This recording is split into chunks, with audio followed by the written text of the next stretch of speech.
Olvídate de lo que te contaron. De las estampitas. De las historias bonitas que suavizan los bordes de la realidad para hacerlas más digeribles. Porque la historia de la que vamos a hablar hoy no es cómoda. No es un cuento de hadas con un final feliz sin consecuencias. Es la historia de una mujer que, si lo miras fríamente, hizo un trato. Un trato que para muchos de nosotros, viviendo en este siglo XXI, suena macabro. Imagina por un instante, intercambiar lo más preciado que tienes en tu percepción del mundo tangible. Aquello que te permite ver los colores, los rostros de tus seres queridos, el cielo al amanecer, la tierra bajo tus pies. Tus propios ojos. Entregarlos. ¿A cambio de qué? De algo abstracto. De algo que no puedes tocar, ni oler, ni, irónicamente, ver. A cambio de la eternidad. Piensa en ello. Detente un momento. ¿Harías tú algo así? ¿Entregarías tu vista, tu ventana al universo físico, por una promesa? Por la promesa de un lugar, de un estado, de una existencia, que te han contado que está ahí, esperándote, pero que nadie, absolutamente nadie que esté vivo, ha visto y ha vuelto para contarlo de forma inequívoca. Esa es la pregunta incómoda que cuelga sobre la figura de Santa Lucía. Una joven, nacida hace muchísimos siglos, en una isla bañada por el sol del Mediterráneo, llamada Sicilia, en una ciudad llamada Siracusa. Vivió en tiempos del Imperio Romano, cuando seguir ciertas creencias podía costarte la vida. Era una época brutal, donde la fe no era algo privado, sino a menudo un acto de rebeldía con consecuencias terribles. Pero la historia de Lucía va más allá de la simple persecución. Se centra en una elección, o en un destino, o en una tortura. Depende de qué versión de la historia decidas creer. Y aquí es donde la incomodidad empieza a crecer. Porque se nos ha contado que Lucía fue una mártir, una santa. Y sí, fue ambas cosas. Pero al reducirlo a eso, a esas palabras sencillas, nos perdemos el abismo que hay detrás de su acto más famoso, ese acto que la conecta para siempre con la visión, o mejor dicho, con la falta de ella. Dicen, las leyendas, las actas antiguas, que Lucía entregó sus ojos. Algunas versiones susurran que fue bajo tortura, que le fueron arrancados por sus verdugos en un intento de romper su espíritu inquebrantable. Otras, las más perturbadoras, afirman que fue ella misma quien se los quitó. Un sacrificio voluntario. Un regalo terrible. Si fue lo primero, tortura, la historia se convierte en una de resistencia frente al horror. Una mujer que soporta el dolor inimaginable antes de renunciar a sus creencias. Cruel, sí, pero quizás más comprensible dentro de la lógica retorcida de la persecución. Pero si fue lo segundo, si ella misma tomó esa decisión. Si sus propias manos, o algún instrumento, fueron los que la dejaron en la oscuridad total y perpetua, eso cambia todo. Eso nos obliga a hacer preguntas que nos revuelven por dentro. ¿Qué clase de convicción, qué nivel de fe, qué certeza absoluta en una promesa futura te impulsa a renunciar al sentido de la vista en el presente? No hablamos de un sentido menor. Hablamos de la vista. Es a través de ella que gran parte de la información del mundo llega a nosotros. Es con ella que reconocemos el amor en una mirada, la belleza en un paisaje, el peligro que se acerca. Es, para muchos, el sentido más valioso. Y ella, supuestamente, lo entregó. ¿Por qué? ¿Por la eternidad? ¿Qué es esa eternidad que compensa la ceguera? ¿Es un lugar? ¿Es un estado del ser? ¿Es simplemente el cese del sufrimiento terrenal y la promesa de paz? Intenta ponerte en su lugar por un segundo. Cierra tus ojos. Imagina que esa es la oscuridad permanente. Sin vislumbrar nunca más la luz. Nunca más un rostro. Nunca más un color. Ahora, con esa oscuridad rodeándote en tu imaginación, ¿alguien te ofrece, qué? ¿Un pase a un lugar celestial? ¿La garantía de no morir nunca realmente, sino de vivir para siempre en otra dimensión? ¿Aceptarías el trato? La mayoría de nosotros, honestamente, responderíamos con un rotundo no. Porque valoramos nuestra experiencia tangible, lo que podemos ver y tocar y sentir en este momento, en este mundo, más que una promesa sobre el más allá. Pero Lucía, según la leyenda, sí que lo hizo. O al menos, su historia se construyó sobre ese acto de sacrificio extremo. Y eso nos lleva de vuelta a la pregunta inicial, esa pregunta incómoda que no queremos hacernos demasiado alto. ¿Fue fe? Una fe tan inquebrantable, tan absoluta, que superó la lógica de la supervivencia física y el apego a los sentidos? ¿O fue locura? La locura que produce un fervor religioso llevado al extremo, una mente tan imbuida en ideas abstractas que pierde el contacto con la realidad palpable del cuerpo. Es una dicotomía difícil de aceptar. Queremos creer en los santos como figuras de virtud, de inspiración, de bondad. Y Lucía lo fue en muchos aspectos de su historia. Ayudó a los pobres, dedicó su vida a sus creencias en secreto, mostró valentía frente a la autoridad opresora. Pero el acto de los ojos, ese acto mancha de una oscuridad extraña la imagen pulcra de la santidad. Piensa en el valor que le damos a las cosas. Valoramos el dinero, las posesiones, las experiencias placenteras, las relaciones. ¿Pero qué valor le pones tú a tu capacidad de ver el mundo? ¿Podrías ponerle un precio? ¿Y si ese precio existiera, sería equiparable a una promesa? ¿A una simple palabra sobre un futuro que no puedes verificar? La historia de Lucía te obliga a confrontar tus propios límites, tus propias creencias. ¿Qué tan fuerte es tu fe en algo que no puedes ver? ¿Qué tan dispuesto estarías a sacrificar algo fundamental de ti mismo por ello? Porque si lo piensas, un trato así, dar algo tan real como los ojos a cambio de algo tan etéreo como la eternidad, suena menos a acto de santidad y más a un pacto. Un pacto de esos que se narran en los mitos oscuros, donde se entrega una parte vital de uno mismo por un poder o un estado sobrenatural. Solo que aquí, en lugar de poder terrenal o juventud eterna en este mundo, el pago es la promesa de la vida después de la muerte, la comunión con lo divino para siempre. ¿Ves por qué es inquietante? No es solo la historia de una mártir. Es la historia de un intercambio. Un intercambio que, a nuestros ojos modernos, parece increíblemente desequilibrado. Una transacción donde el precio pagado es inmenso, tangible y doloroso, mientras que lo adquirido es una promesa, una esperanza, algo que requiere un salto de fe monumental para siquiera creer que existe. Y esa es solo la punta del iceberg. Detrás de esta declaración impactante, de esta pregunta tan directa sobre el precio de la eternidad, hay una vida. Una vida que nos mostrará cómo una joven llegó a este punto. ¿Qué decisiones tomó? ¿Qué fuerzas se opusieron a ella? Y si ese acto final, ese sacrificio visual, fue el punto culminante de una devoción inquebrantable o el trágico resultado de una persecución despiadada. ¿Estás dispuesto a explorar esa línea tan fina entre la fe que mueve montañas y el fanatismo que destruye el propio cuerpo? Porque la historia de Lucía te arrastra precisamente a ese lugar incómodo. A ese espacio donde te preguntas si admiras su fortaleza o te horrorizas ante su sacrificio. A ese punto donde necesitas saber cómo llegó una persona a considerar que la eternidad valía más que la luz del sol en sus ojos. Y eso, precisamente eso, es lo que vamos a intentar entender. Acabamos de asomarnos al abismo de su elección final, ese intercambio imposible de la vista por la eternidad. Pero para entender por qué una joven como ella llegaría a considerar semejante acto, tenemos que retroceder. Tenemos que viajar a su mundo, a las reglas que lo gobernaban y a la primera gran promesa que decidió romper. Imagina Siracusa hace 17 siglos. Una ciudad vibrante, bajo el dominio de Roma, donde las familias nobles vivían según tradiciones muy arraigadas. Lucía nació en el seno de una de estas familias. Eso significaba comodidades, educación, un cierto estatus. Pero también significaba que su vida, desde muy joven, no le pertenecía del todo. Estaba destinada a cumplir un rol. Su futuro ya estaba, en gran medida, escrito por otros.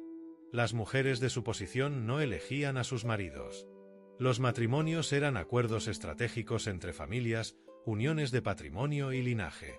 Y para Lucía, se concertó un compromiso. Un compromiso con un hombre.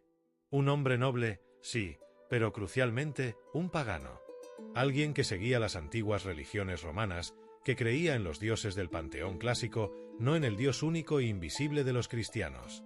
Pero Lucía, en lo más profundo de su ser, había hecho otra elección. Una elección secreta. Una promesa susurrada quizás en la penumbra, lejos de los oídos de su familia y de la sociedad que la rodeaba. Había prometido su virginidad a Dios. Se había comprometido a vivir una vida de pureza y devoción, entregada por completo a sus creencias. Piensa en el peso de esos dos compromisos colisionando en el alma de una joven. Por un lado, la promesa visible, tangible, ante su familia, ante el hombre con el que se iba a casar, ante toda la sociedad de Siracusa. Una promesa que implicaba deberes sociales, la continuidad del linaje, la fusión de propiedades. Romperla significaba deshonra, escándalo y la ira de quienes se sentían traicionados. Por otro lado, la promesa invisible. Una promesa hecha a una entidad que no puedes ver, que no puedes tocar. Una promesa que exigía renunciar a la vida esperada, a la maternidad, a la compañía de un esposo según las normas sociales. ¿Qué sentía ella al mantener este secreto? ¿Era una carga liberadora de las expectativas terrenales o un peso constante por la dualidad de su existencia? Aquí es donde la historia da un giro crucial y profundamente incómodo para muchos de nosotros. Lucía no se quedó esperando a que el destino decidiera por ella. No se resignó a un matrimonio que iba en contra de su voto más sagrado. Tomó una decisión activa. Decidió romper el compromiso. Pero no lo hizo con una simple carta o una conversación difícil. Lo hizo de una manera que garantizaba una reacción fuerte, que hacía casi imposible dar marcha atrás. Utilizó los bienes materiales que representaban su futuro con su prometido. Usó su dote. Esa parte de la riqueza familiar destinada a ser entregada al marido al casarse. Lucía, según la historia, comenzó a distribuir esa riqueza entre los pobres. Imagina el escándalo. No era solo caridad. Era desmantelar públicamente el fundamento económico de su inminente matrimonio. Era decir, con acciones más que con palabras, que ese futuro no iba a ocurrir. Que sus prioridades estaban en otro lugar. Y aquí es donde surge la pregunta que nos acude: ¿tenía derecho a hacer eso? Desde una perspectiva social y legal de la época, claramente no. Estaba violando un contrato sagrado para la sociedad romana. Estaba deshonrando a su familia, lo que es más peligroso, enfureciendo a un hombre poderoso y a su familia.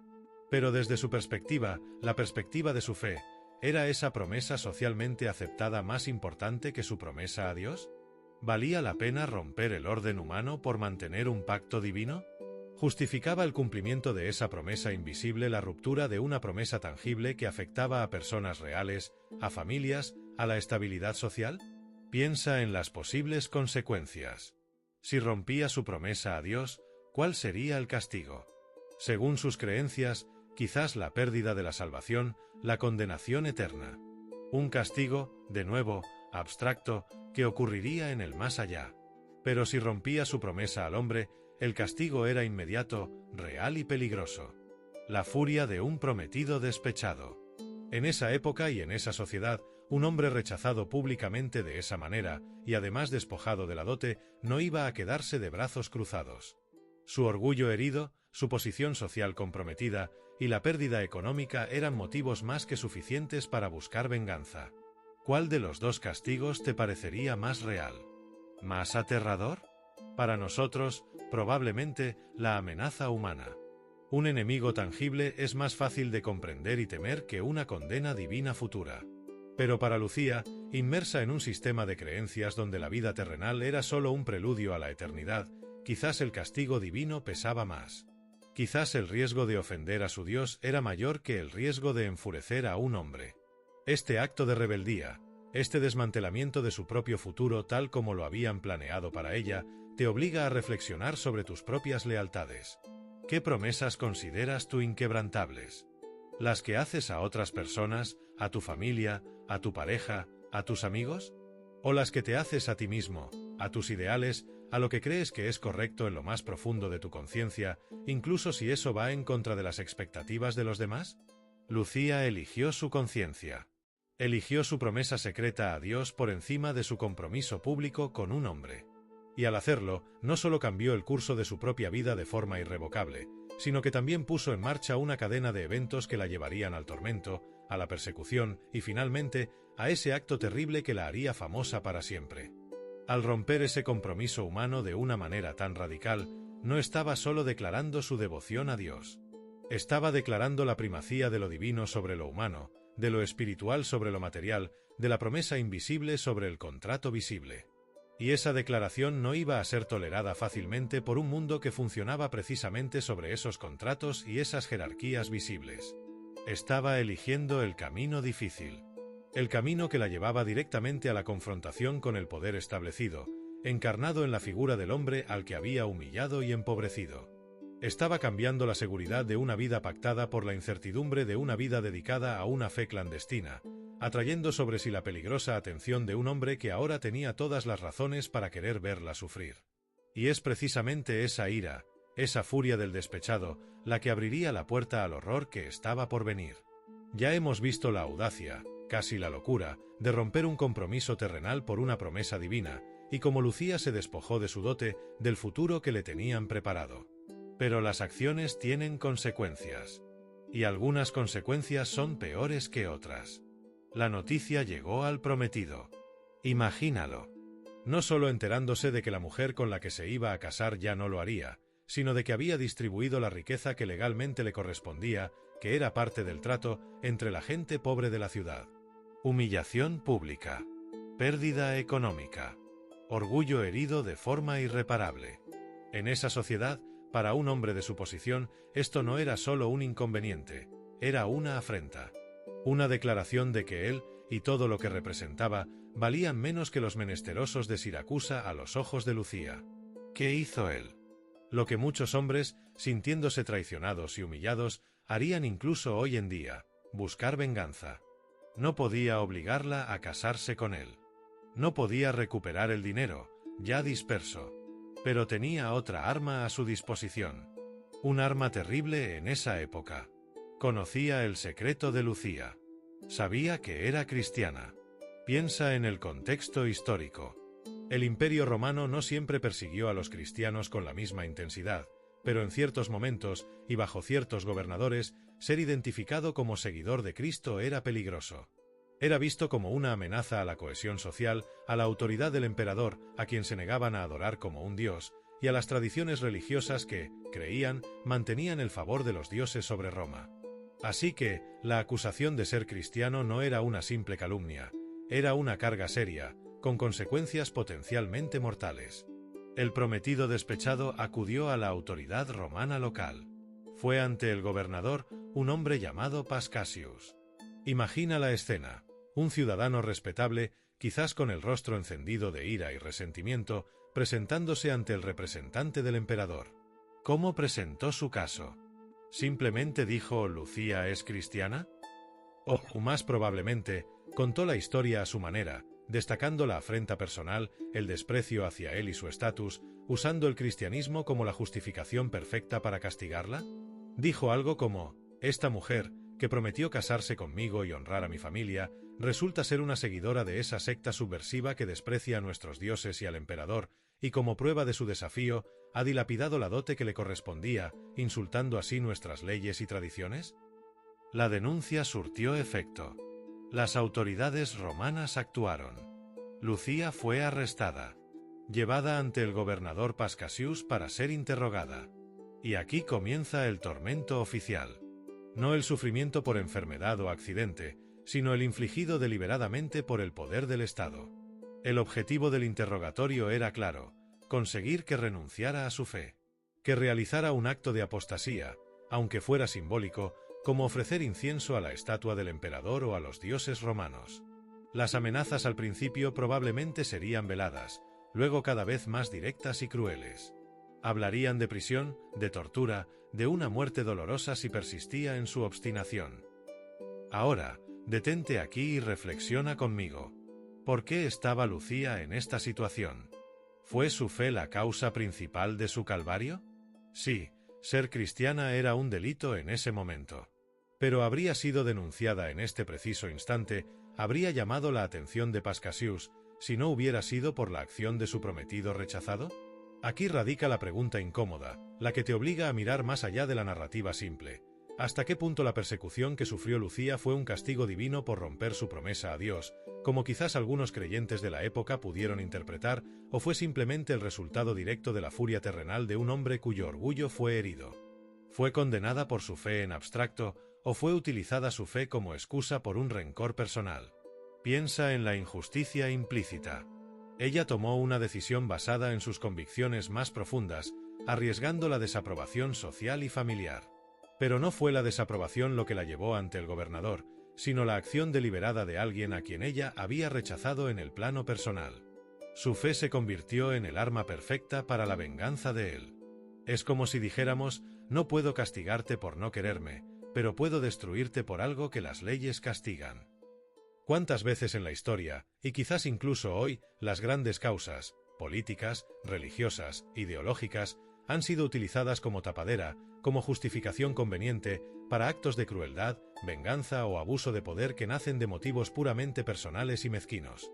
La historia de Lucía te hace sospechar que la persecución, al menos en su caso particular en este punto, no fue tanto un enfrentamiento ideológico puro como la instrumentalización de una ley cruel por parte de un individuo dolido. Esto le añade una capa de tragedia y sordidez a la historia. No es solo la santa valiente enfrentándose a la tiranía romana, es también la víctima de un hombre despechado que usa el sistema para destruirla. Su martirio, al menos en su inicio, parece menos un choque cósmico entre el bien y el mal y más la consecuencia de un rencor humano llevado al extremo. ¿Te parece justo? ¿Te parece aceptable que la vida de una persona pueda ser puesta en peligro mortal no solo por sus creencias, sino porque esas creencias convenientemente sirven al propósito vengativo de otra persona? Te obliga a pensar en la oscura intersección entre la ley, la moral y las pasiones humanas más bajas.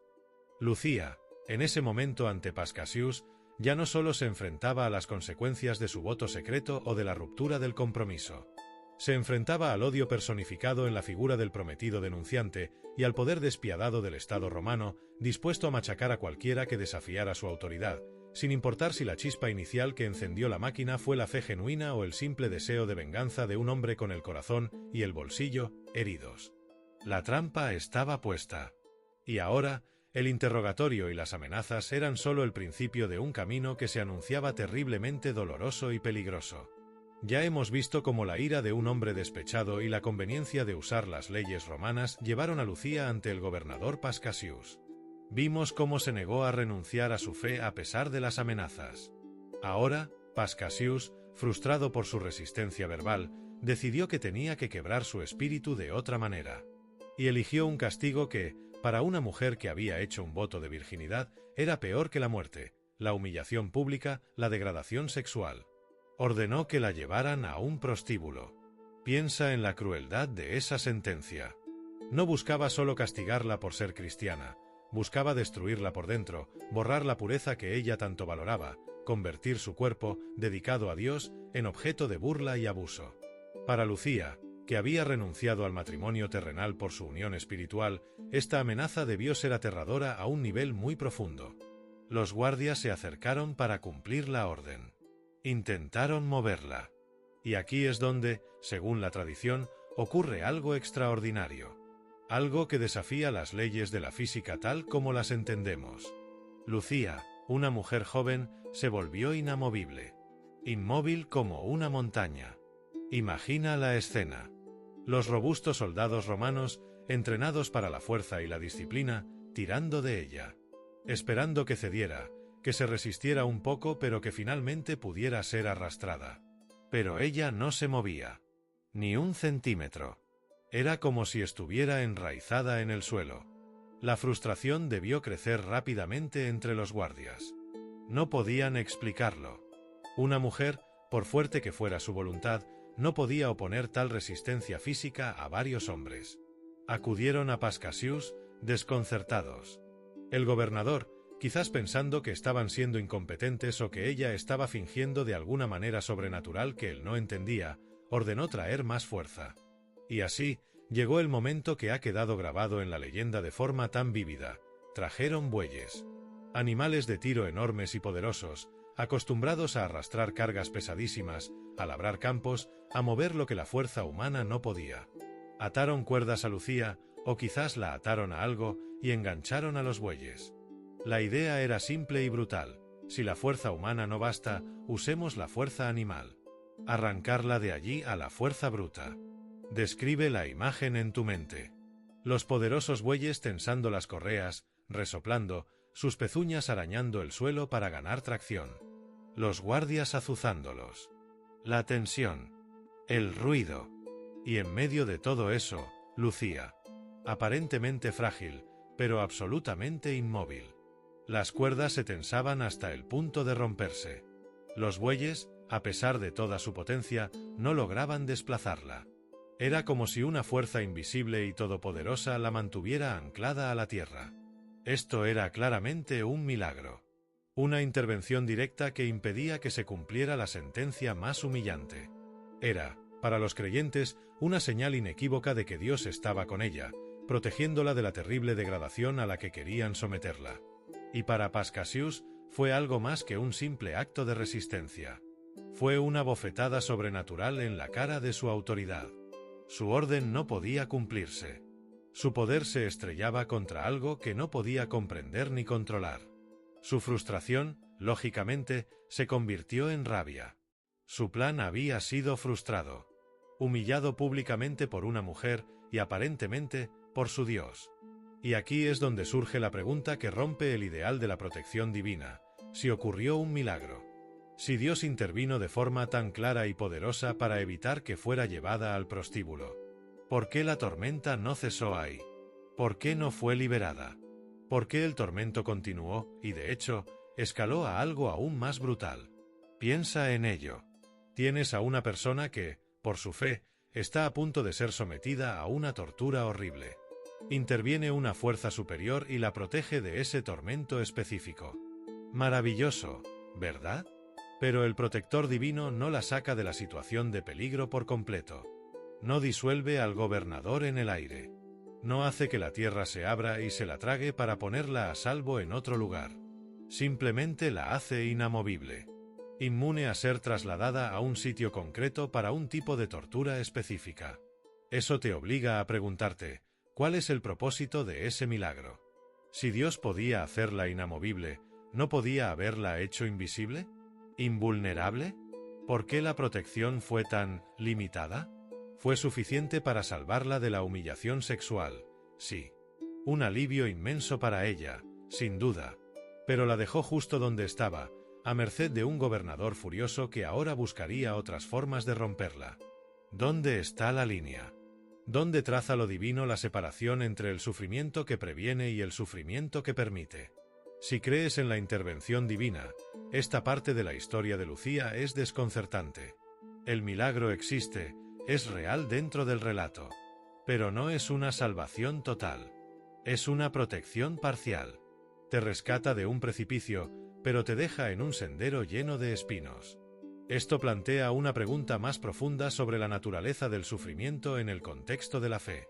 ¿Es el sufrimiento terrenal algo que la protección divina puede eliminar por completo, o es una prueba inevitable que debe ser atravesada, con la ayuda divina quizás solo suavizando los golpes más duros o previniendo ciertas caídas, pero no el camino en sí?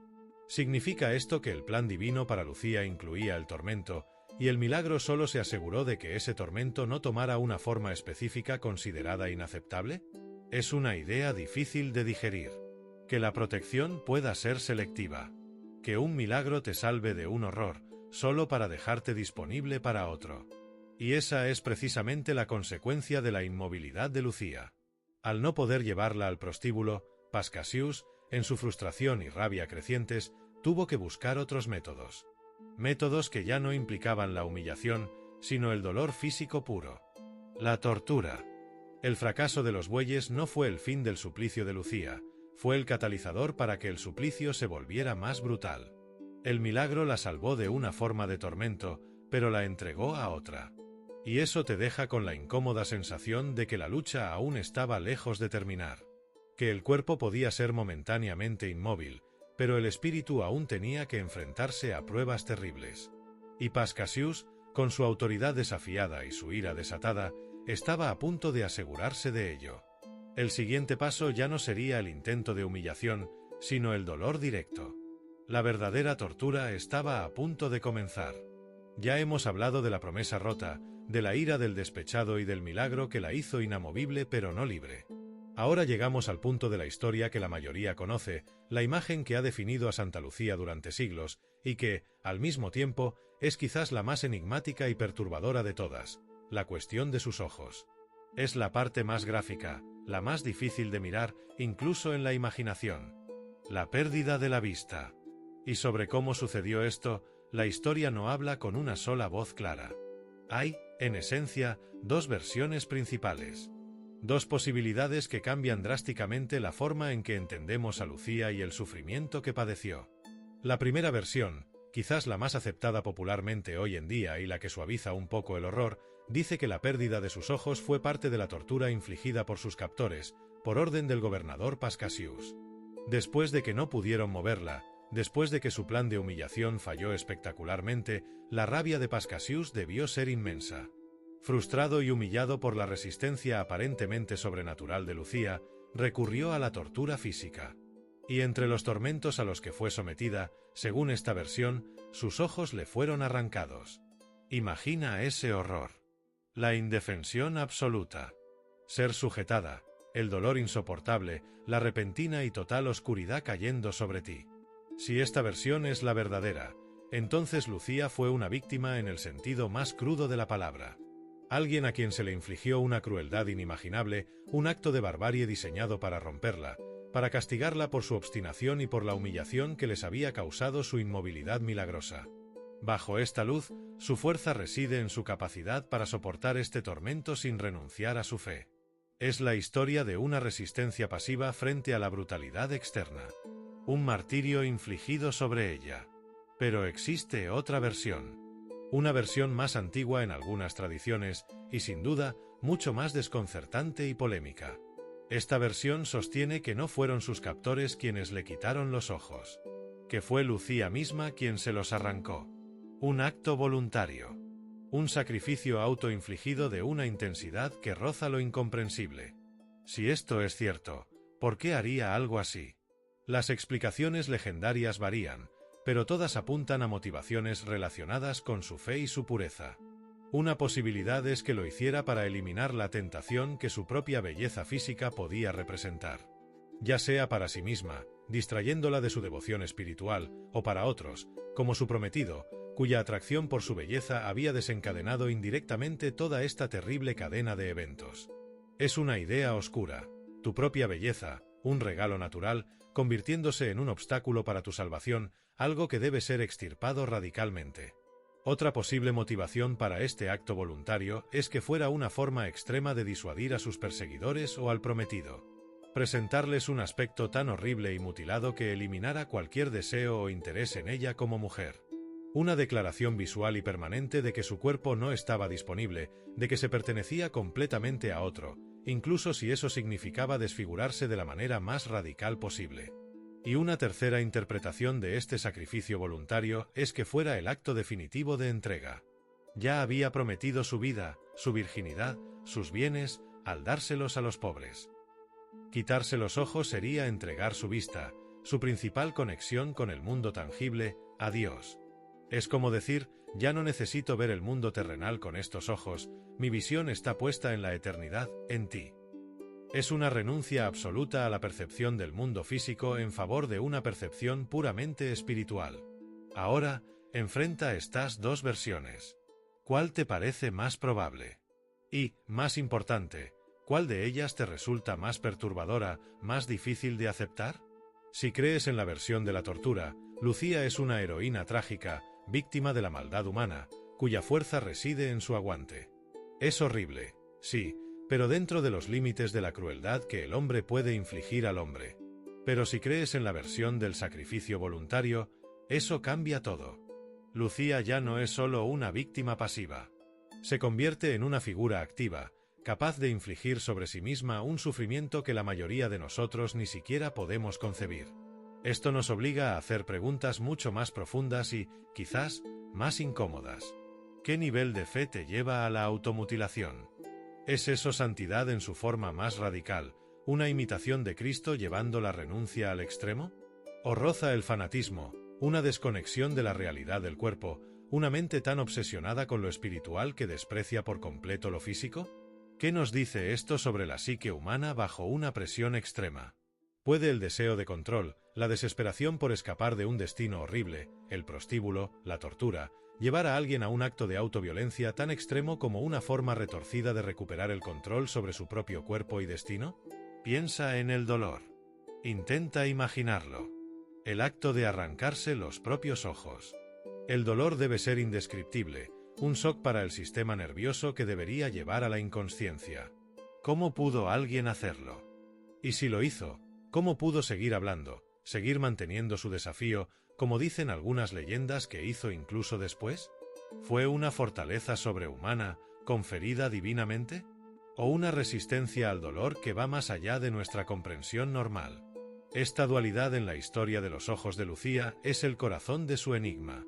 Te obliga a confrontar la idea de que la fe, llevada a su límite extremo, puede manifestarse de formas que nos resultan a la vez inspiradoras, por la devoción, y repulsivas, por la violencia infligida al cuerpo. Nos muestra un choque frontal entre el valor que le damos al cuerpo físico, a los sentidos, a la integridad personal, y el valor que ciertas formas de fe extrema le otorgan al alma, a la pureza espiritual, a la promesa de una vida más allá de este mundo. ¿Fue el acto de un mártir torturado hasta el extremo, cuya resistencia frente al dolor físico es su legado? ¿O fue el acto de una asceta radical, cuya renuncia al mundo físico, incluso a la vista misma, es la prueba definitiva de su entrega espiritual? La leyenda no te da una respuesta fácil. Te presenta ambas posibilidades y te deja a ti la tarea de decidir cuál, si alguna, resuena contigo y qué significa eso para tu comprensión de la fe, del sufrimiento y de los límites de la condición humana. Y es precisamente esta ambigüedad, este horror mezclado con lo sagrado, lo que hace que la historia de los ojos de Lucía sea imposible de olvidar. El enigma permanece, dejándote esa pregunta punzante: ¿tortura externa brutal o sacrificio voluntario que desafía toda lógica mundana? Y sin importar la respuesta, ¿qué clase de mundo era ese, o qué clase de fe es esa, que hace posible que una historia así exista y perdure? Ya hemos visto cómo la resistencia inamovible de Lucía y el misterio de sus ojos desafiaron la lógica y enfurecieron al gobernador. Pero a pesar de los milagros, a pesar de la inmovilidad que la salvó de la humillación, la amenaza contra su vida no desapareció.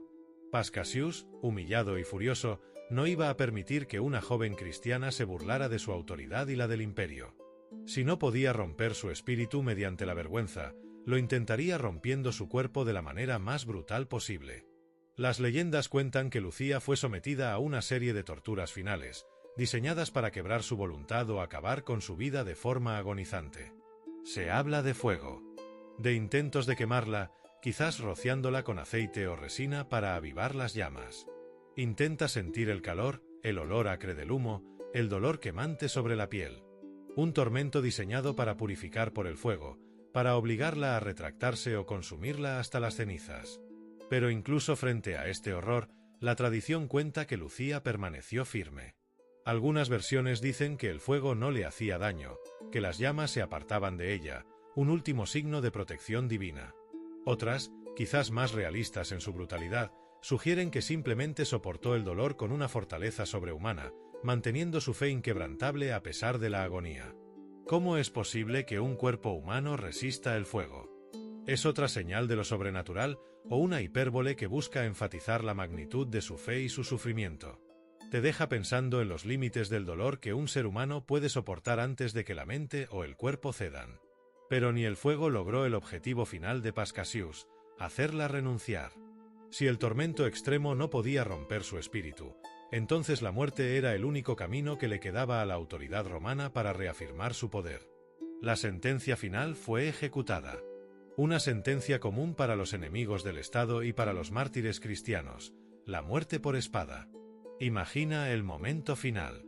Después de todo el sufrimiento, la humillación intentada, el misterio de los ojos, las torturas del fuego.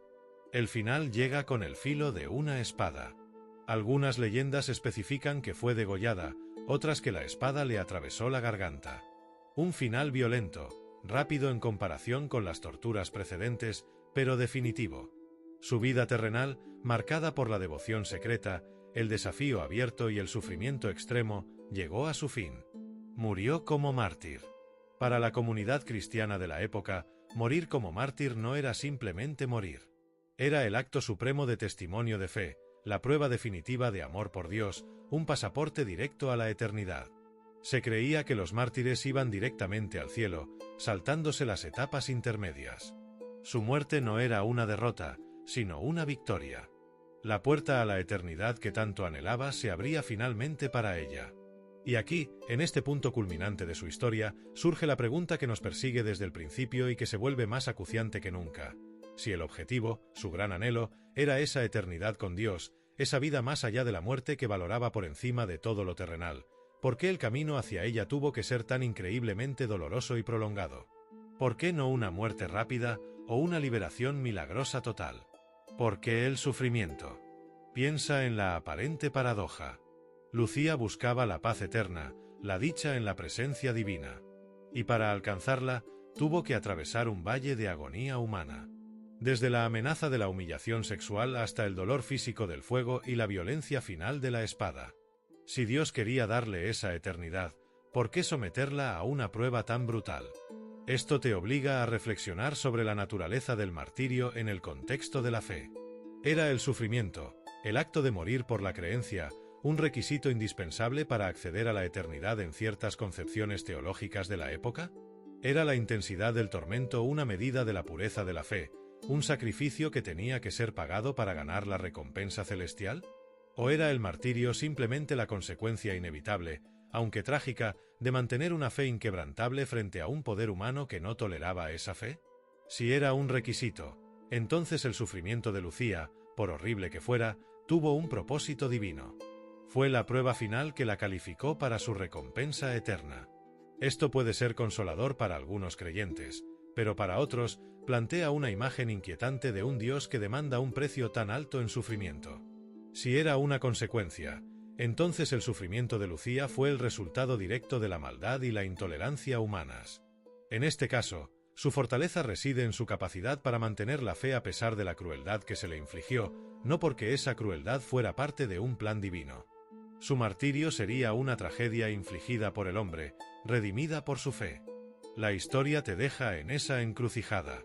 ¿Fue su sufrimiento una prueba necesaria o una injusticia infligida por el hombre? ¿Era su martirio la condición para la eternidad o simplemente el desenlace inevitable de vivir con convicciones en un mundo hostil? Y si hubo milagros que la protegieron parcialmente, ¿por qué se detuvo la protección justo antes del final? ¿Por qué permitir la tortura final y la muerte? Al morir, Lucía cumplió la promesa más importante para ella, se entregó por completo a su fe hasta el último aliento. Y, según la tradición, obtuvo esa eternidad que buscaba. Su muerte la elevó inmediatamente al estatus de santa, venerada por su coraje y su devoción. Se convirtió en un ejemplo, un faro de fe para otros en tiempos de persecución. Pero ese faro se encendió con la llama de un sufrimiento que, incluso hoy, 17 siglos después, nos obliga a mirar y a preguntarnos, ¿valía la pena ese precio? ¿Puede algo tan abstracto como la eternidad justificar un camino tan brutal? Su muerte no cierra las preguntas, las sella con el dolor de su cuerpo y la certeza de su creencia, dejándote a ti la tarea de sopesar el costo del paraíso. Hemos seguido a Lucía por el camino empedrado de Siracusa, desde su voto secreto hasta el cruel interrogatorio, pasando por el milagro inamovible y el enigma sangriento de sus ojos. Vimos cómo su vida terrenal terminó bajo el filo de la espada, tras un sufrimiento inimaginable. Su cuerpo cedió. Pero, como sucede con los mártires, su historia no terminó ahí. Su muerte física fue, para la fe que profesaba y para quienes la venerarían, el inicio de su vida eterna y el nacimiento de su leyenda. Su historia, cruda y desafiante como es, perduró. Se contó y se volvió a contar, pasando de boca en boca, de pergamino en pergamino, a través de los siglos. ¿Por qué? ¿Qué tiene la historia de una joven que dio su vida, y quizás algo más, por su fe que resuena a lo largo de 17 siglos? Es una pregunta que vale la pena hacerse en un mundo que a menudo olvida rápido. Parte de su perdurabilidad se ancla en el aspecto más gráfico y perturbador de su leyenda, los ojos. Y así, Lucía se convirtió en la patrona, la protectora de algo que, irónicamente, perdió la vista. Se convirtió en la santa a la que acudían los ciegos, los que sufrían de enfermedades oculares, los que trabajaban en profesiones que dependían de una buena visión, como los escritores o los electricistas, aunque esto último es mucho más moderno, claro. Piensa en la aparente contradicción. ¿Por qué pedirle ayuda con la vista a alguien que la perdió? Es una paradoja que te obliga a buscar un significado más profundo. Quizás la idea es que, al perder la vista terrenal, Lucía ganó una forma superior de visión. una visión espiritual, una capacidad para ver la luz divina, la verdad de Dios, de una manera que quienes solo poseen la vista física no pueden. Es como si su ceguera terrenal le abriera los ojos a una realidad más elevada, a una luz que eclipsaba por completo la luz del sol. El culto a Santa Lucía, su veneración, se extendió por toda Europa y más allá. Se construyeron iglesias en su honor, se escribieron himnos, se pintaron iconos y cuadros que a menudo muestran esa imagen perturbadora de ella sosteniendo sus ojos en una bandeja. ¿Qué fascinaba a la gente de su historia a lo largo de los siglos? ¿Era la admiración por su fuerza? ¿La esperanza en la intercesión de alguien que había sufrido tanto? ¿O simplemente el impacto visceral de su sacrificio? Probablemente una mezcla compleja de todo ello. Su historia es un recordatorio brutal de que la fe puede exigir un precio terrible en este mundo, pero ofrece una promesa de recompensa en el siguiente. Ahora, volvamos al principio. A esa declaración inicial que hizo que te detuvieras. Esa idea de un trato macabro, los ojos a cambio de la eternidad. A lo largo de estos capítulos, hemos explorado las capas de esa historia. La promesa secreta, la ruptura del compromiso, la furia del despechado que desencadenó la persecución, el milagro de la inmovilidad, el enigma de los ojos, la brutalidad de las torturas finales. Con todo esto en mente, ¿sigues pensando que fue un simple intercambio, una transacción directa? ¿O la frase, aunque impactante, simplifica demasiado una realidad mucho más compleja y dolorosa? Reexaminemos esa idea. ¿Realmente entregó sus ojos para obtener la eternidad como si fueran una moneda de cambio? ¿O la eternidad fue la culminación de un camino que ya estaba siguiendo, un camino definido por su visión, no la física, sino su visión espiritual, su fe inquebrantable? Quizás sus ojos en esta historia no son solo los órganos físicos que le permitían ver el mundo. Quizás representan su capacidad para ver lo trascendente, su convicción interna, su perspectiva del mundo centrada en lo divino y no en lo terrenal.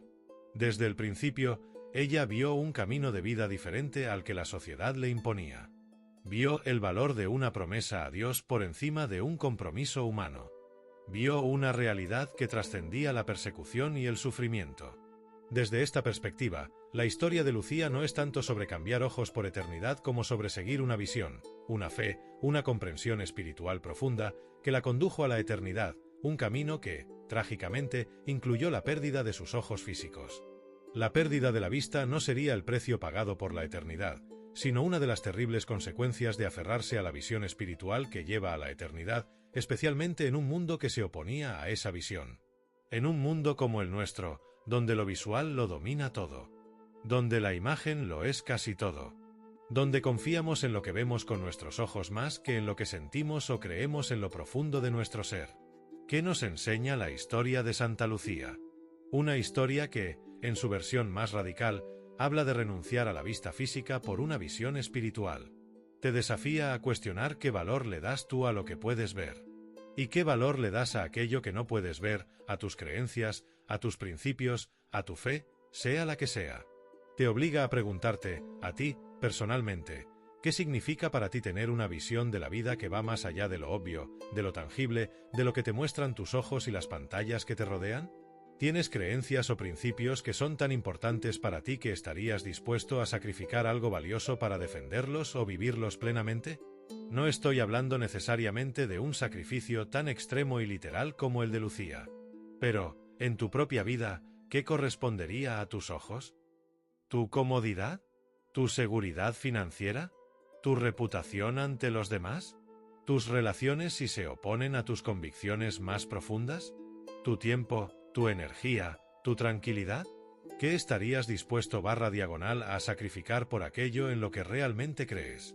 Por tu propia versión de eternidad, sea esta la salvación espiritual, dejar un legado significativo, vivir una vida con integridad o simplemente alcanzar una paz interior que no depende de las circunstancias externas. La historia de Lucía es un espejo brutal. Nos muestra hasta dónde puede llegar el conflicto entre el mundo terrenal y las convicciones espirituales. Nos hace confrontar la naturaleza del sufrimiento, el costo de la fe y el valor incalculable que algunos le han dado a lo invisible por encima de lo visible. Su legado no es solo la protección de la vista física, sino el recordatorio constante de la fuerza de la visión interior, esa luz que, para ella y para muchos, seguía brillando incluso en la oscuridad total. Si esta historia te ha hecho pensar, si te ha incomodado, si te ha inspirado o te ha revuelto por dentro, eso es bueno. Significa que la historia de Lucía sigue viva y sigue desafiándonos. ¿Qué te llevas tú de la historia de quien, en cierto modo, cambió la vista por la eternidad? ¿Crees que fue un acto de fe sublime, de locura terrible o una mezcla dolorosa de ambas? Deja tu comentario aquí abajo y comparte tu perspectiva. Me encantaría leerla. Y si quieres seguir explorando conmigo estas historias que nos obligan a mirar más allá de la superficie, a cuestionar lo que damos por sentado sobre la fe, el sufrimiento y la increíble y a veces aterradora capacidad del espíritu humano, no olvides suscribirte a este canal. Hay muchas más historias incómodas y fascinantes esperando ser descubiertas. Gracias por acompañarme en este viaje.